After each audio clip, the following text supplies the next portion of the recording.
नमस्कार, मैं हूं श्वेता सिंह और आपका स्वागत करती हूं। रात के 10 बज रहे हैं। आप आज तक पर दस्तक देख रहे हैं, जहां आज आपको सबसे पहले नौकरियों को लटकाकर युवाओं को भटकाने वालों के खिलाफ दस्तक देनी है।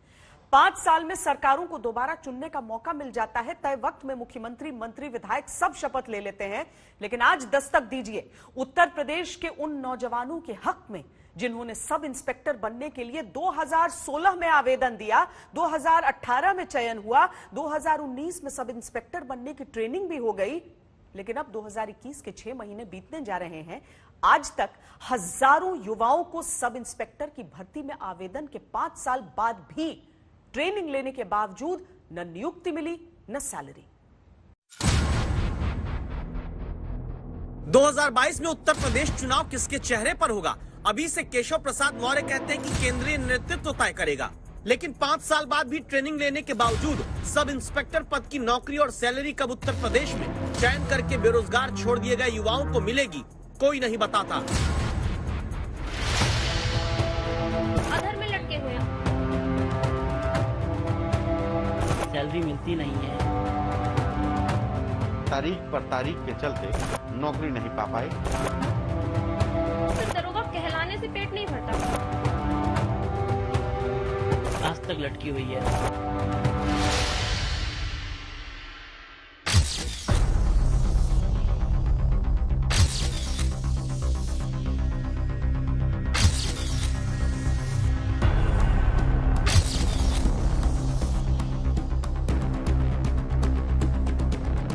जिनके बदन पर जनता की सुरक्षा की वर्दी आने के बाद घर वालों की खुशियों का ठिकाना नहीं था, जिन्होंने अपने बच्चों के पुलिस में नौकरी पाने के वर्षों के सपने पूरे होने पर मंदिरों से मजारों तक, लड्डू से लेकर चादर तक चढ़वाई थी, अब रोजगार की वो वर्दी सरकारी कछुआ चाल के कारण बेरोजगारी का ठप्पा लिए दीवार पर टंगी है।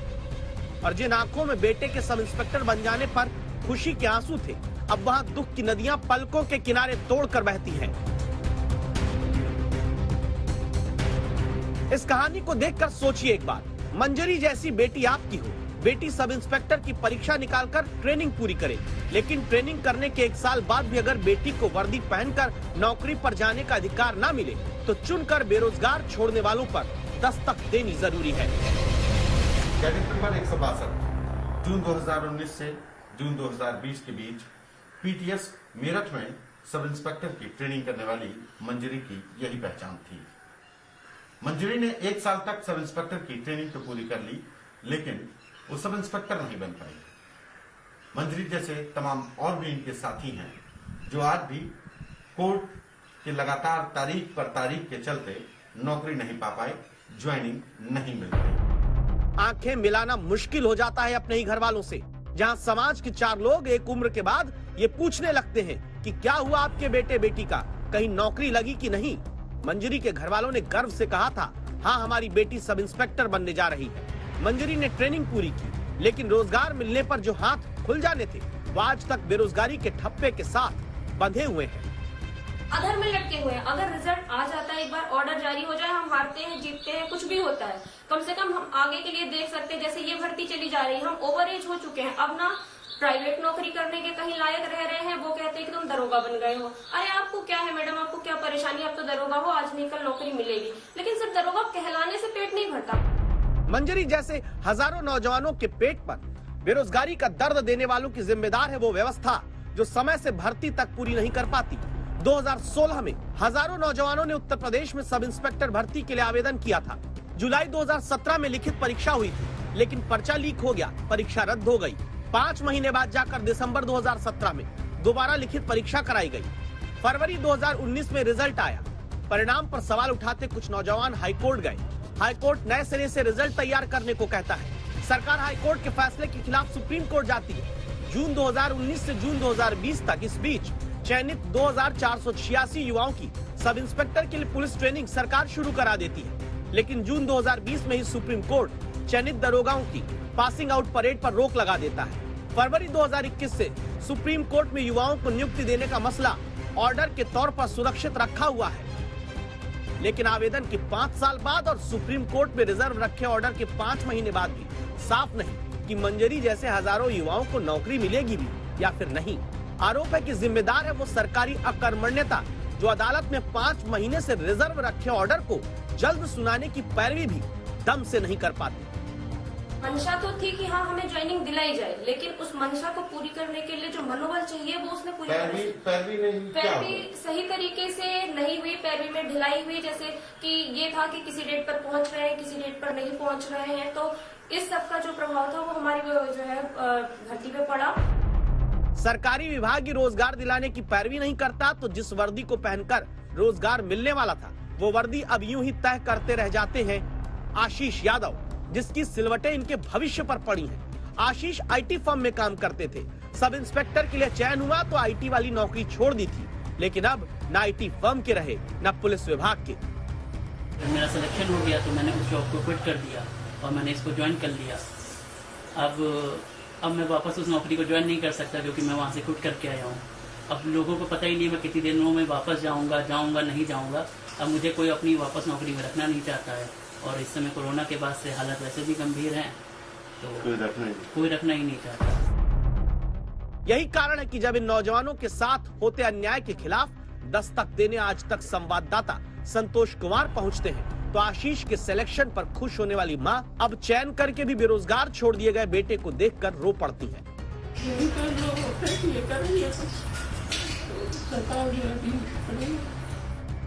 ऐसा नहीं कि उत्तर प्रदेश में बहुत ज्यादा पुलिस वाले हैं। लोकसभा में गृह मंत्रालय की तरफ से इसी साल बताया गया कि जब देश में पुलिस विभाग में 5,31,000 पद खाली हैं, तो यूपी में अकेले 1,11,865 पोस्ट पुलिस वालों की खाली पड़ी है।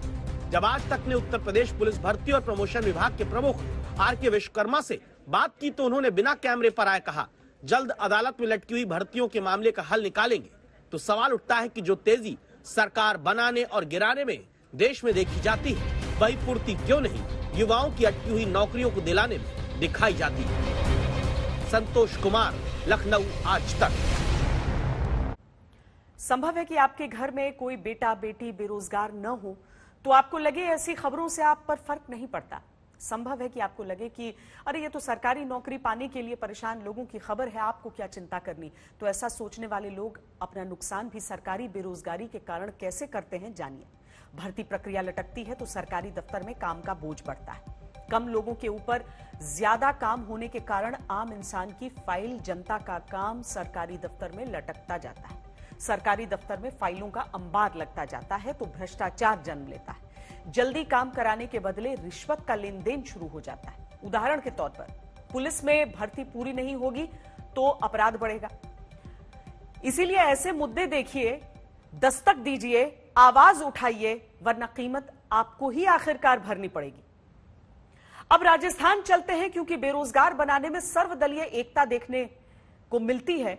राजस्थान की कहानी और भी गंभीर है, जहां सरकारी स्कूलों में कंप्यूटर तो खरीद कर रखे गए, लेकिन 2014 से उन कंप्यूटर की शिक्षा बच्चों को देने वाले कंप्यूटर शिक्षकों की भर्ती नहीं हुई।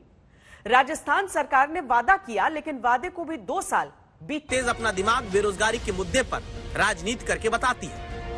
क्या सरकार जयपुर में हाथ में अपनी बेरोजगारी दूर करने की दुहाई देते नौजवान नहीं देख पाती, जिन पर लिखा है नियमित कंप्यूटर शिक्षक भर्ती निकालो? साल 2009 से राजस्थान के सरकारी स्कूलों में कंप्यूटर लैब है, फिर भी राजस्थान के 14,000 स्कूलों में लाखों बच्चों को पढ़ाने वाला एक भी कंप्यूटर टीचर नहीं। कांग्रेस के घोषणा पत्र में राजस्थान के स्कूलों में कंप्यूटर पढ़ाने का वादा दर्ज है और सरकारी बजट में भी कंप्यूटर शिक्षकों की भर्ती का वादा हो चुका है।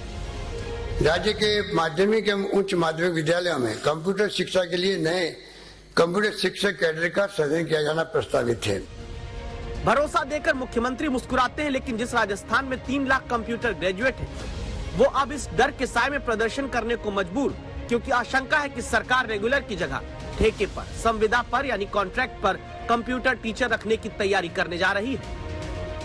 कंप्यूटर शिक्षक के तौर पर भर्ती के लिए सालों साल इंतजार करना पड़ रहा है और अब ये सामने आया है कि सरकार इस कवायद में है कि इनको भी संविदा कर्मी के तौर पर भर्ती कर ले। तो कहीं ना कहीं इनके मन में डर है कि जिस तरह से पहले कई संविदा कर्मियों को निकाला जा चुका है, आने वाले समय में इनको भी नौकरियों से बाहर निकाला जा सकता है। पहले ही बहुत कम वेतन पर संविदा कर्मियों को सरकार नियुक्ति देती है और उसके बाद हर वक्त एक तलवार लटकी रहती है कि कभी भी नौकरियों से हाथ धोना पड़ सकता है।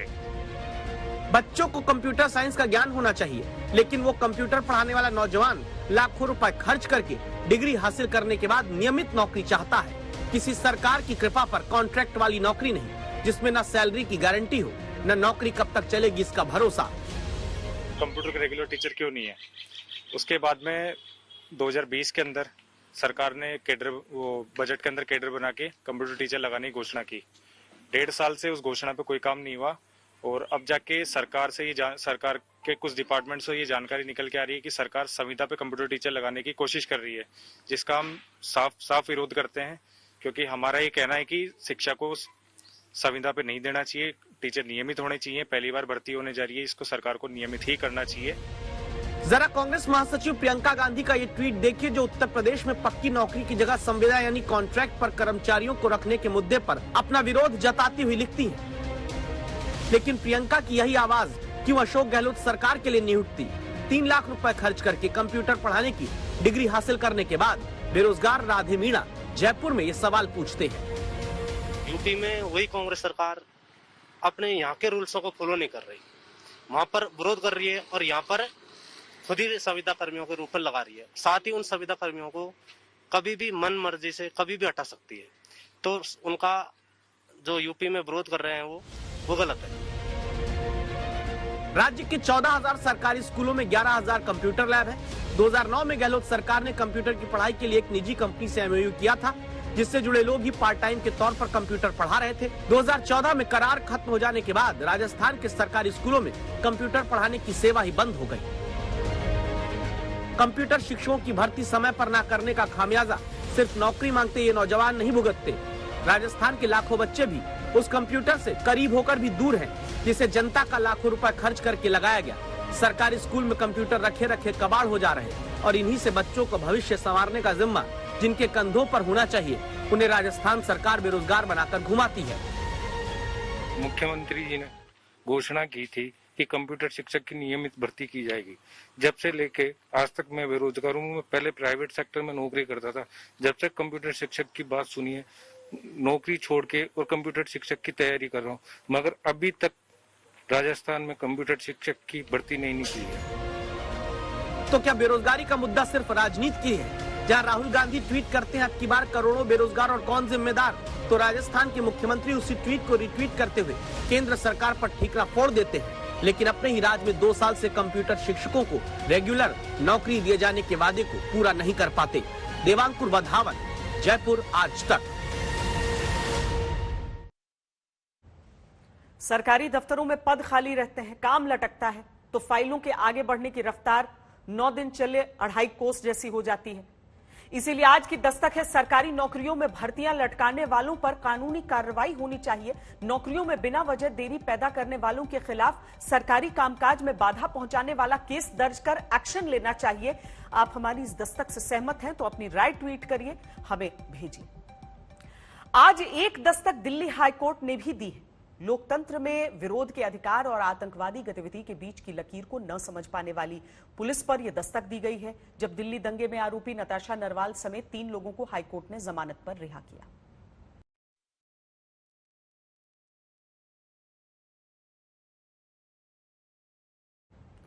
नागरिकों के विरोध के अधिकार को जब अदालत में राजद्रोह के रूप में अलग अलग मामलों में पेश किया गया, तो अदालतों ने कड़ी टिप्पणियां पहले भी की हैं।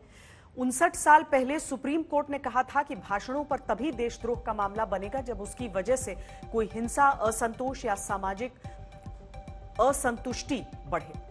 सुप्रीम कोर्ट ने 6 दशक पहले भी कहा था कि केवल 1 या 2 बार नारे लगाने को सरकार के खिलाफ घृणा या असंतोष फैलाने के रूप में नहीं देख सकते।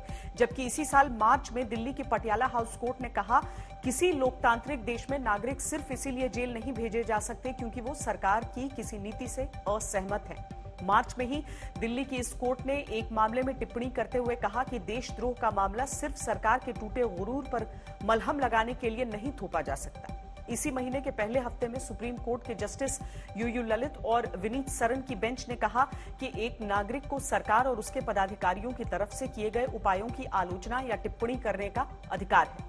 अगर जरूरी है कि नागरिकों के विरोध के संवैधानिक अधिकार पर राजनीति न हो तो जरूरी यह भी है कि संविधान से मिले विरोध और अभिव्यक्ति की आजादी के अधिकार की आड़ लेकर कोई सरकार विरोध में देश विरोध की घालमेल न करे।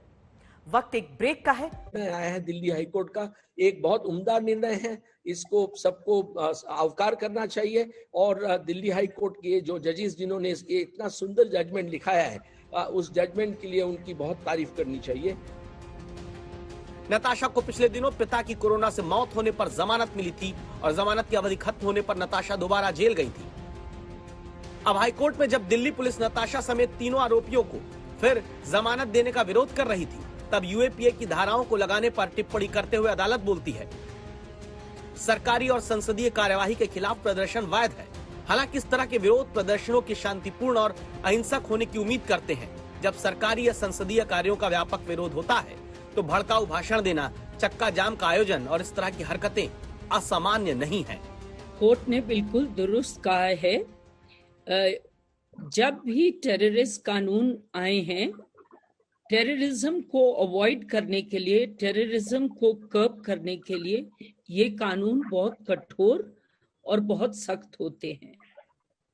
ये सिटीजन के ह्यूमन राइट्स को दबाते हैं क्योंकि इनको टेररिस्ट एक्टिविटी को कर्ब करने के लिए बहुत सख्त कानून की जरूरत है। जब सरकार को ये लगे कि अगर कोई हमारी निंदा कर रहा है या हमारी बात से सहमत नहीं है तो उसके अगेंस्ट हम सेडिशन का चार्ज बना दें, और ये खाली इस सरकार का नहीं है, हर सरकार का है, स्टेट की सरकारों का होगा।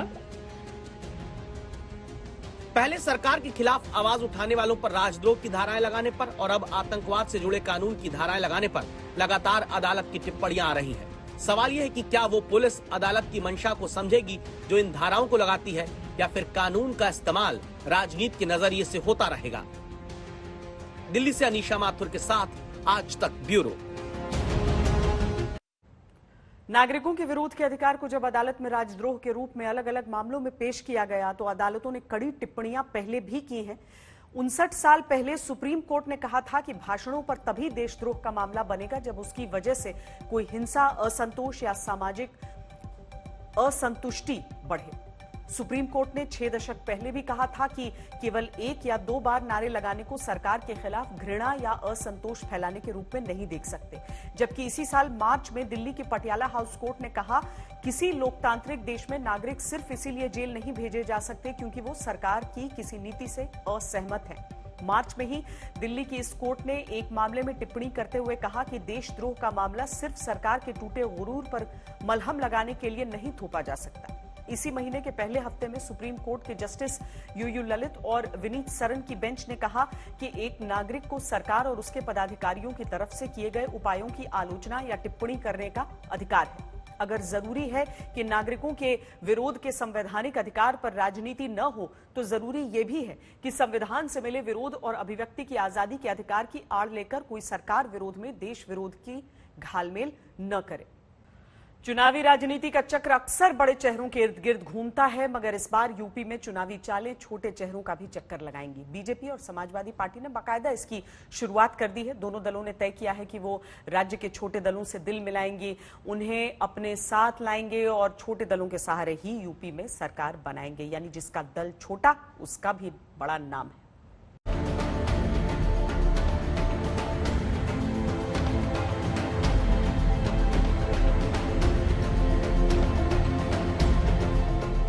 जिसका दल छोटा उसका भी बड़ा नाम है, क्योंकि बड़े दल वाले इस समय छोटे दल वालों से दिल मिलाने के लिए लालायित हैं, उत्साहित हैं। उन्हें मालूम है कि बूंद बूंद से सागर भरता है। कौन जाने इस बार सत्ता का सागर बूंद बूंद भरने से ही मिल जाए। अखिलेश यादव को सुनिए। समाजवादी पार्टी किसी भी बड़े दल के साथ गठबंधन करने नहीं जा रही है। समाजवादी पार्टी के सभी नेताओं की राय यह है कि छोटे दलों को शामिल कर लिया जाए। समाजवादी पार्टी आने वाले समय के चुनाव में जो होने जा रहे हैं, छोटे दलों से गठबंधन करके चुनाव लड़ेगी। कौन कौन? समाजवादी पार्टी का गठबंधन पहले से जैन जी के साथ है, आरएलडी समाजवादी पार्टी के साथ है, इसी तरह महान दल के साथ समाजवादी पार्टी है, एक चौहान समाज का एक दल है, संजय चौहान उसके राष्ट्रीय अध्यक्ष हैं, उनके साथ समाजवादी पार्टी का गठबंधन है। तो इसी तरह छोटे दलों को शामिल करने का काम समाजवादी पार्टी लगातार करती रहेगी। समाजवादी पार्टी ने पहले ही जयंत चौधरी के राष्ट्रीय लोक दल से गठबंधन कर रखा है। अपना दल के दूसरे वाले हिस्से को भी वो शामिल करना चाहेंगे। और तो और अब उन्हें अपने चाचा शिवपाल यादव की प्रगतिशील समाजवादी पार्टी से भी गठबंधन करने में गुरेज नहीं है। समाजवादी पार्टी और उनकी एक सीट है जसवंत नगर, उनको समाजवादी पार्टी ने उस सीट पर कोई चुनाव नहीं लड़ेंगे। और अगर उनके साथ कोई है जो राजनीतिक परिस्थितियों के हिसाब से कहीं लड़ सकता है तो समाजवादी पार्टी विचार करेगी। और इसीलिए मैंने कहा कि जितने भी छोटे दल हैं उनको साथ लेकर के समाजवादी पार्टी चलेगी। चाचा को साध कर भतीजा सत्ता के सिंहासन पर बैठने के सपने बुन रहा है, लेकिन अखिलेश की नजर और भी कई दलों पर है, जिनमें एक है सुहेल देव भारतीय समाज पार्टी। इस पार्टी के मुखिया ओम प्रकाश राजभर पहले बीजेपी में थे, अब बीजेपी से खार खाए हुए हैं कि कहीं भी चले जाएंगे लेकिन बीजेपी को अपने साथ नहीं लाएंगे। देखिए, बीजेपी के साथ तो नहीं जाएंगे, एकदम साफ साफ बात। देखिए, भागीदारी संकल्प मोर्चा का जो विचार है, जो सोच है, इस मोर्चे के साथ अगर सपा आना चाहे, बसपा आना चाहे, कांग्रेस आना चाहे, इन तीनों के लिए हम विचार कर सकते हैं। लेकिन बीजेपी के लिए यहां एकदम दरवाजा सिटकिनी चढ़ा के तलाक कर देंगे ना, इनसे हमारी कोई बात नहीं। बस इसी खीज को भुनाने में लगे हैं अखिलेश यादव, क्योंकि अखिलेश चाहते हैं कि अगले कुछ महीनों में सत्ता तक पहुंचने वाले सारे कील कांटे दुरुस्त कर लिए जाएं। लेकिन अकेले अखिलेश ही नहीं, बीजेपी भी यूपी में छोटे छोटे दलों को साधने में लगी है। उसको यूं समझिए कि चंद रोज पहले ही अपना दल की मुखिया अनुप्रिया पटेल ने पीएम मोदी और गृह मंत्री अमित शाह से मुलाकात की थी। अनुप्रिया पटेल के अलावा निषाद पार्टी के अध्यक्ष संजय निषाद भी मोदी और अमित शाह से मिले थे। मसला इतना ही नहीं है, गलियारों में चर्चा खास है कि इन्हें मोदी की कैबिनेट में जगह भी मिल सकती है। मतलब ये कि यूपी में छोटे दलों का सहारा बीजेपी को भी सशक्त कर सकता है और उसी की ये सारी कवायदे हैं। लेकिन मैं मानता हूं कि पिछड़ा वर्ग पहले भी भारतीय जनता पार्टी के साथ था और आज भी भारतीय जनता पार्टी के साथ है। और 2022 के चुनाव में, 2024 के चुनाव में, आने वाले जो आगामी चुनाव उनमें भी भाजपा के साथ रहे। बीजेपी और समाजवादी पार्टी ने चुनावी मैदान में अपना मोर्चा संभाल लिया है, मगर कांग्रेस वेट एंड वॉच वाली स्थिति में है। हर राजनीतिक दल को अधिकार है कि वो अपनी रणनीति बनाए जो उसके लिए फायदेमंद हो। उस तरह बोले तो अखिलेश जी वो बोल रहे हैं जो उनकी पार्टी को सूट कर रहा होगा, वो पार्टी के लिए उचित है। कांग्रेस पार्टी भी अकेले चुनाव के मैदान में जा रही, अब बीएसपी क्या करेगी उसका तो उनको तय करना है। तो हर राजनीतिक दल को अधिकार है अपनी रणनीति बनाने का। कौन किससे गठबंधन करेगा और कौन किससे दूरी बनाएगा, चंद रोज में मालूम चल जाएगा, क्योंकि यूपी में लहराने लगे हैं चुनावी मुद्दे, गहराने लगी हैं सियासी चालें। दिल्ली से आनंद पटेल के साथ अभिषेक मिश्रा और कुमार अभिषेक, लखनऊ, आज तक। दस्तक अब उस सियासत के खिलाफ जो अपनों को बेगाना कर देती है। कुर्सी का मोह ऐसा कि पारिवारिक मोह कम पड़ जाता है। विरोधियों से जंग लड़ते लड़ते कब जंग अपनों के बीच शुरू हो जाती है पता नहीं चलता। आज उसी लड़ाई से दो चार हो रहे हैं चिराग पासवान। 24 घंटे में ऐसे सियासी चक्र घूमा कि आज वो अपनी पार्टी में ही बेगाने हो गए। पापा की विरासत पर चाचा ने दांव खेल दिया। चिराग के सामने अस्तित्व बचाने की लड़ाई है, चिराग के सामने अपनी पार्टी में वर्चस्व की लड़ाई है। जंग अभी खत्म नहीं हुई, कल जंग का तीसरा अध्याय खुलेगा, जिसकी रूपरेखा इस बार चिराग ने तैयार की है।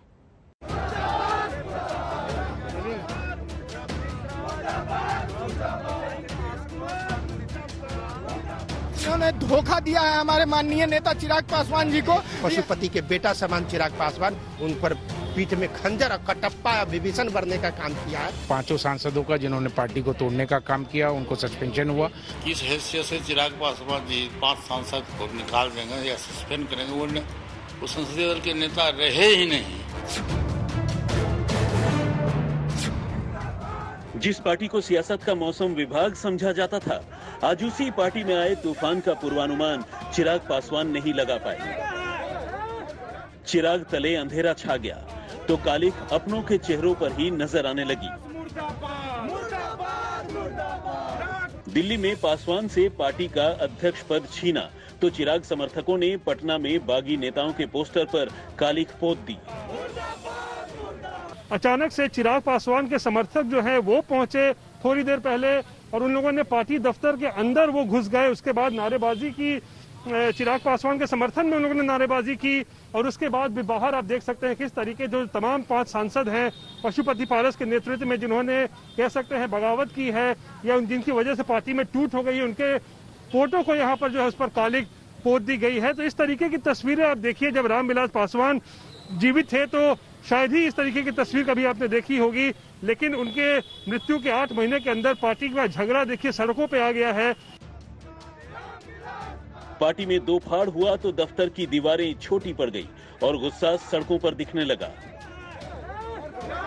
जदयू के बहकावे में आकर करके, और जदयू ने, नीतीश कुमार ने जो काम किया है ललन सिंह का साथ लेकर के, और पार्टी और परिवार के द्वारा एक बेटा समान जो थे पशुपति के बेटा समान चिराग पासवान, उन पर पीठ में खंजर और कटप्पा या विभीषण भरने का काम किया है। बहुत दिल में हम लोगों को पीड़ा हुई है, और जिस तरह से इन्होंने धोखा दिया है हमारे माननीय चिराग पासवान जी को, न कार्यकर्ता किसी देश में और न बिहार में माफ करने वाले हैं।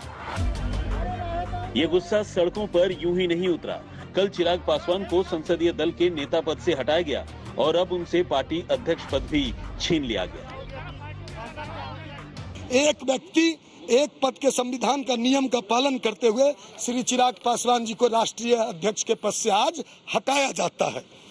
दल के वरीय राष्ट्रीय उपाध्यक्ष सूरज सिंह उर्फ सूरज भान सिंह, जो पार्टी के सांसद भी रहे हैं, उनको राष्ट्रीय कार्यकारिणी ने आज राष्ट्रीय कार्यकारी अध्यक्ष मनोनीत किया है।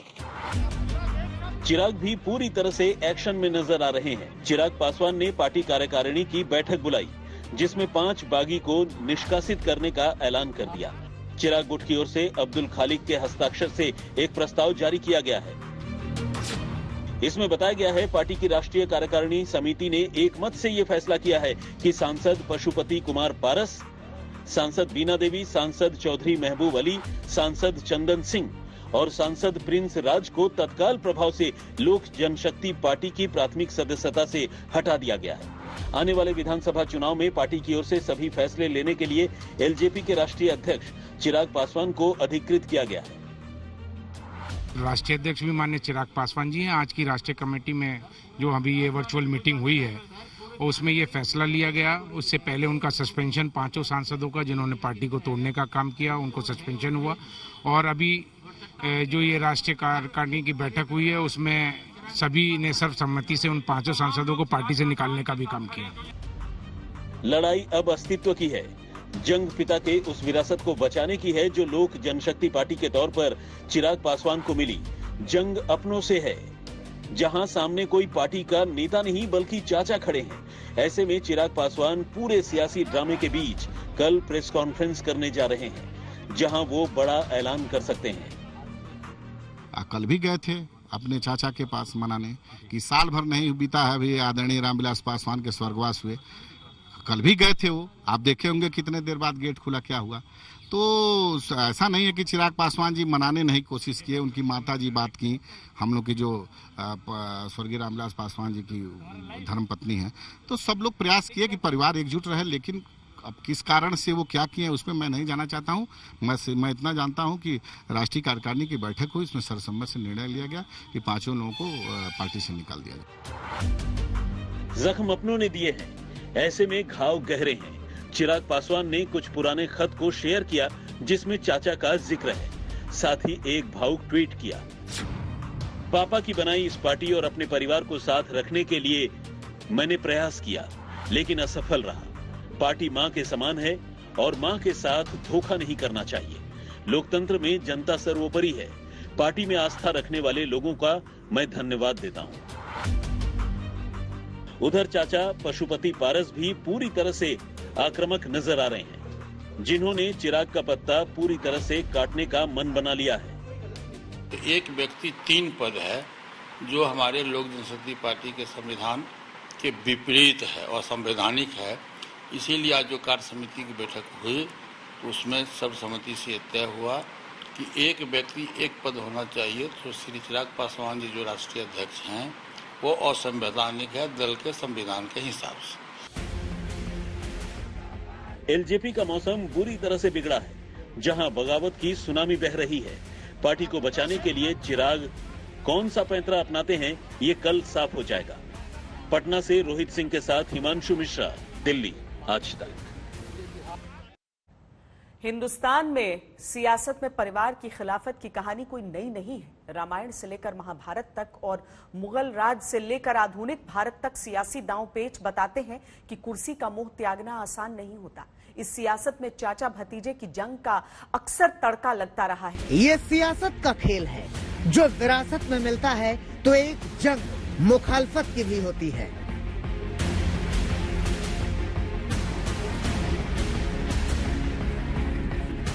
जो सियासी सफर में अपने कंधे से कंधा मिलाकर चलते हैं, वही वक्त आने पर सामने खड़े हो जाते हैं। चिराग और पशुपति की जंग कोई नई नहीं है। इतिहास अपने आप को दोहराता रहा है। यहाँ सत्य पर लालच हावी हो जाता है। यहाँ सत्ता की हनक रिश्तों पर भारी पड़ जाती है।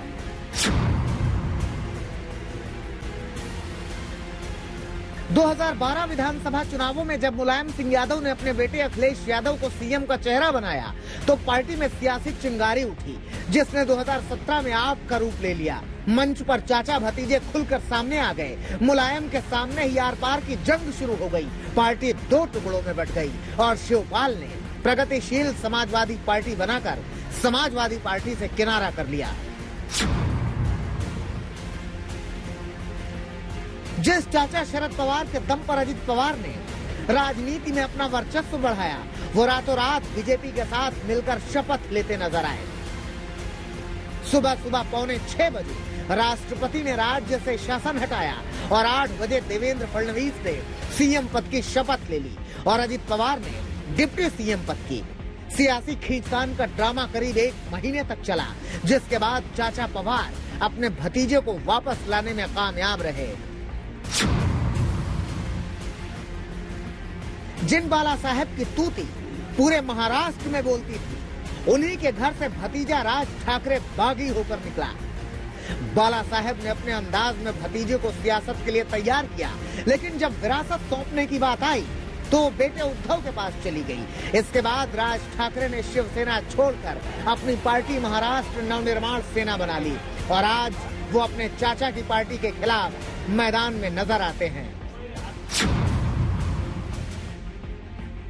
पंजाब में चाचा प्रकाश सिंह बादल ने भी अपने बेटे सुखबीर सिंह बादल का राजनीतिक करियर बनाया। हालांकि ये भतीजे मनप्रीत को रास नहीं आया और उन्होंने बगावत कर पंजाब पीपुल्स पार्टी बना ली। साल 2016 में भतीजे मनप्रीत ने अपनी पार्टी का कांग्रेस में विलय कर लिया। हरियाणा की राजनीति में चौटाला परिवार का अपना रुतबा रहा है। ओम प्रकाश चौटाला और उनके 2 बेटे अभय और अजय चौटाला। शिक्षक भर्ती घोटाले में पिता ओम प्रकाश चौटाला और अजय चौटाला को जेल की सजा हुई तो छोटे भाई अभय चौटाला ने खुद को सीएम पद का दावेदार मानना शुरू कर दिया। हालांकि भतीजे दुष्यंत चौटाला ने उनका ये सपना चूर चूर कर दिया। दुष्यंत ने अलग पार्टी बना ली, जिसका नाम जननायक जनता पार्टी रखा और आज वो हरियाणा की बीजेपी के साथ गठबंधन सरकार में डिप्टी सीएम हैं। आज तक ब्यूरो। भारत की राजनीति में परिवारवाद बड़ा मुद्दा रहा है, लेकिन इस परिवारवाद में भी बगावती तेवर अक्सर सियासत का रुख बदलते रहे। कभी चाचा भतीजे की जंग होती है, कभी 2 बेटों में दरार आ जाती है। शायद इसी का नाम राजनीति है।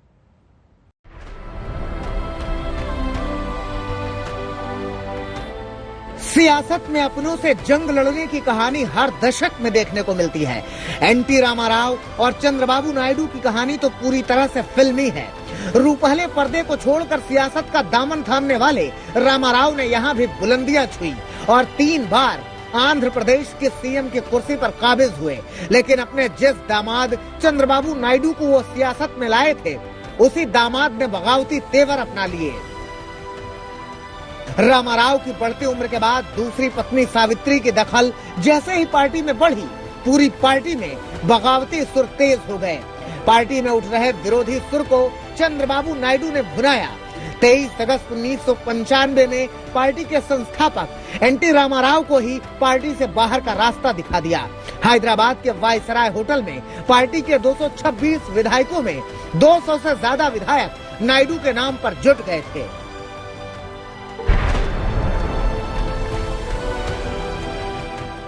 देवीलाल ने ओम प्रकाश चौटाला को दरकिनार कर रणजीत सिंह को राजनीतिक विरासत सौंप रखी थी। 2 दिसंबर 1989 को देवीलाल केंद्र की वीपी सिंह और चंद्रशेखर की सरकार में उप प्रधानमंत्री बन गए। मुख्यमंत्री का पद खाली होते ही देवीलाल परिवार में सत्ता की लड़ाई छिड़ गई। ओम प्रकाश चौटाला ने देवीलाल को प्रभाव में लेते हुए कुछ इस तरह से पारिवारिक तख्ता पलट किया कि खुद मुख्यमंत्री बन गए। उन्होंने रणजीत सिंह को पूरी तरह से दरकिनार कर दिया। ओम प्रकाश चौटाला ने देवीलाल की राजनीतिक विरासत हासिल करने के बाद रणजीत सिंह ने लोकदल से किनारा कर लिया और वो कांग्रेस में शामिल हो गए। आज तक ब्यूरो। दस्तक में आज के लिए इतना ही। देश और दुनिया की बाकी खबरों के लिए आप देखते रहिए आज तक।